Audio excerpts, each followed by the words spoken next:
Show मन्नत में अब मन्नत को विक्रांत अपनी जिंदगी में नहीं चाहिए।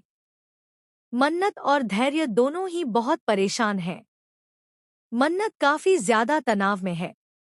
अब नीतू जेल से वापस आ गई है, लेकिन वह विक्रांत को कैसे मनाए यह सोच रही है।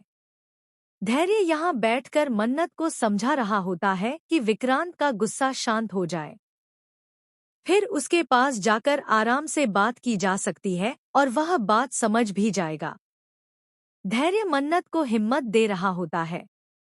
वहीं विक्रांत नीतू को देखने धैर्य के घर आता है और जब वहां से निकल रहा होता है तो वह मन्नत और धैर्य को साथ में देख लेता है। उन्हें साथ देखकर विक्रांत का गुस्सा बढ़ जाता है। जब दोनों उठकर जाने लगते हैं तो मन्नत अचानक बेहोश हो जाती है और धैर्य की बाहों में गिर जाती है। विक्रांत यह खड़े होकर देखता है। फिर धैर्य मन्नत को अपनी गोद में उठा लेता है और विक्रांत गुस्से में वहां से चला जाता है।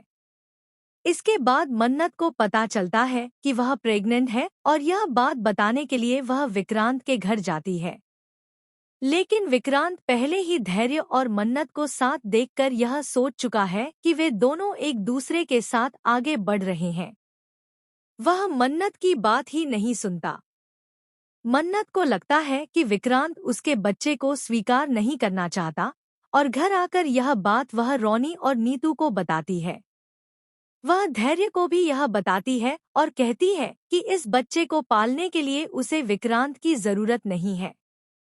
धैर्य उसका ध्यान रखता है और कहता है कि वह आराम से ठंडे दिमाग से सोचे और कोई जल्दबाजी में फैसला न ले। लेकिन मन्नत कहती है कि अब उसे विक्रांत अपनी जिंदगी में नहीं चाहिए। फिर मन्नत महसूस करती है कि श्रुति आसपास नहीं है। धैर्य कहता है कि श्रुति तो आपके पीछे ही गई थी विक्रांत से बात करने के लिए। इसके बाद मन्नत और धैर्य दोनों निकल पड़ते हैं श्रुति को ढूंढने के लिए, जो शायद अब मन्नत को कभी नहीं मिलेगी।